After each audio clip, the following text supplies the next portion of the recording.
إن الحمد لله نحمده تعالى ونستعينه ونستغفره ونعوذ بالله من شرور أنفسنا ومن سيئات أعمالنا. من يهد الله فلا مضل له ومن يضلل فلا هادي له، وأشهد أن لا إله إلا الله وحده لا شريك له، وأشهد أن محمدًا عبده ورسوله صلى الله عليه وعلى آله وصحبه وسلم تسليما كثيرا.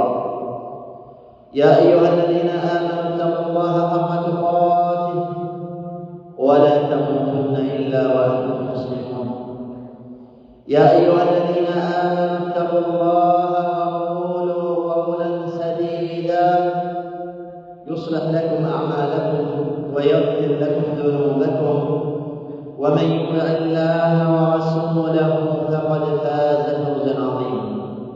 أما بعد، اعلموا أن أصدق الحديث كتاب الله، وخير الهدي هدي محمد عليه الصلاة والسلام، وشر الأمور محدثاتها، وكل محدثة في ديننا بدعة، وكل بدعة ضلالة، وكل ضلالة في النار. أجارنا الله من البدع ومن الضلالات ومن النار. أيها المؤمنون، إن الله سبحانه وتعالى خلق الناس وجعل لهم ظواهر وبواطن، وجعل الباطن محل نظر الرب سبحانه وتعالى. فالله سبحانه وتعالى يقيس الناس، والله سبحانه وتعالى ينظر إلى الناس، ينظر إلى بواطنهم لا إلى ظواهرهم. قال صلى الله عليه وسلم: إن الله لا ينظر إلى صوركم ولا إلى أموالكم، ولكن ينظر إلى قلوبكم وأعمالكم. رواه مسلم من حديث أبي هريرة. فالقلب أيها المؤمنون وما يحمله من تقوى وتوحيد ورضا وإيمان وحب للخير وعزة وكرامة وغير ذلك من معاني الخير هو ما يوزن به الناس، وما توزن به البشر، وما تعتبر به المقاييس، بل هو ما يوزن يوم القيامة عند الله سبحانه وتعالى. فالناس يوم القيامة توزن أعمالهم وتوزن أشخاصهم. فقد صعد عبد الله بن مسعود.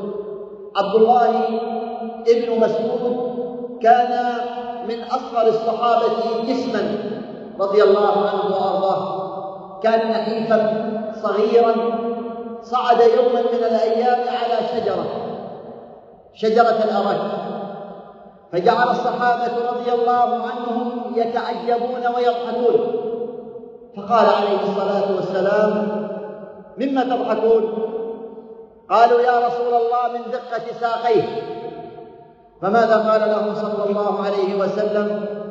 قال: والذي نفسي بيده لهما أثقل في الميزان من أحد.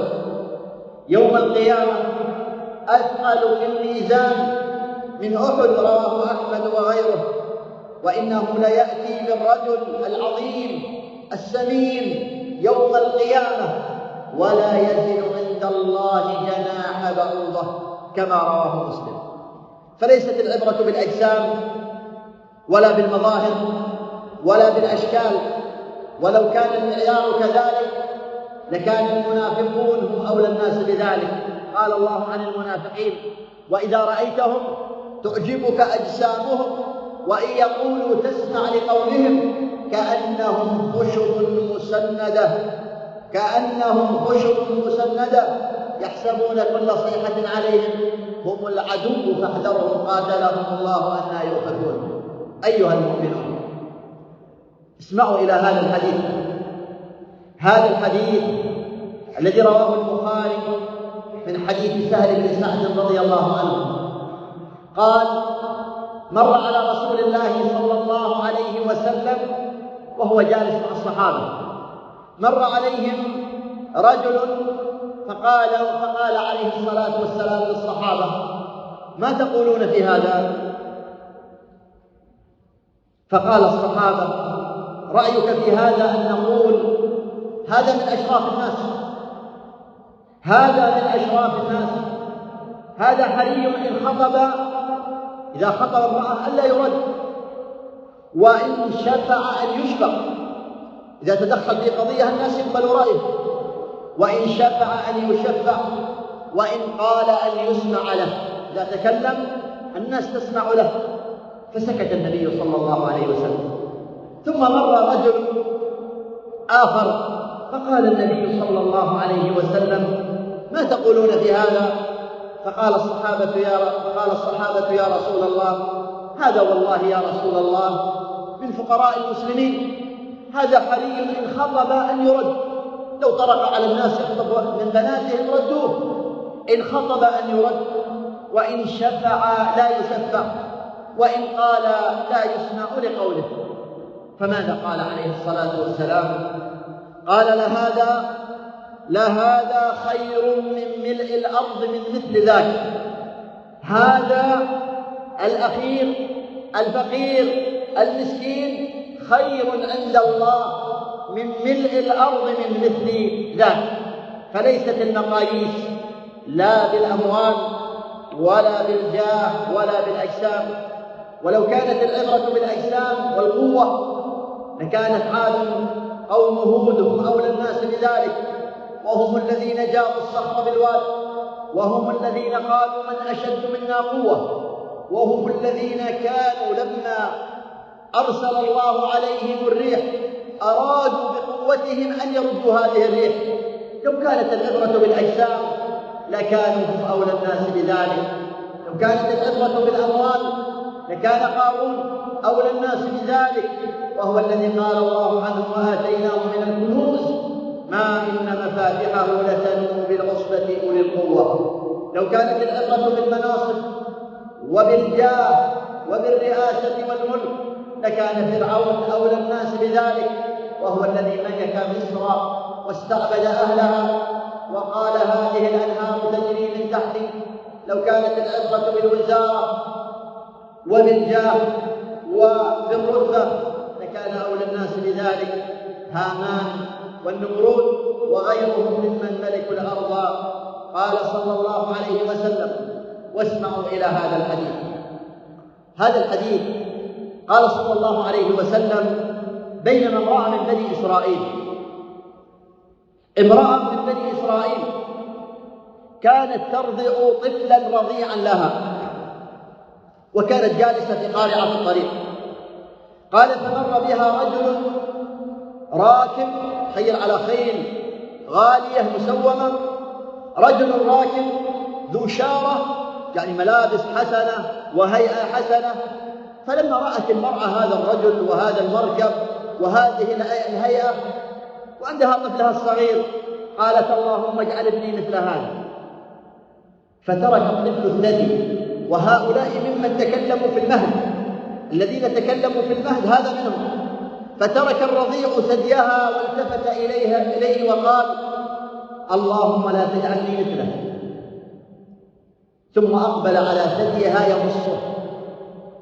ثم مر بها امرأة مسكينة تجرجر أي تسحب، فقالت: شافت منظرها والناس يهينوها ويسحبوها، امرأة مسكينة جارية، فقالت: اللهم لا تجعل ابني مثل هذا.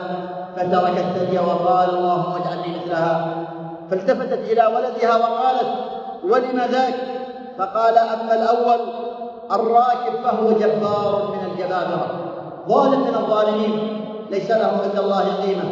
وأما هذه المسكينة الذين يقولون عنها سرقت وزنت وهي لم تفعل شيئا، يعني أنها مؤمنة. رواه البخاري وغيره.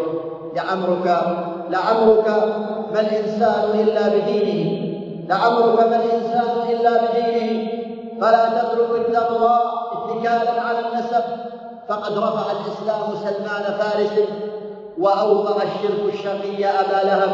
بارك الله لي ولكم بالقرآن العظيم، ونفعني وإياكم بما فيه من الآيات والذكر الحكيم. أقول ما تسمعون وأستغفر الله العظيم لي ولكم فاستغفروه إنه هو الغفور الرحيم.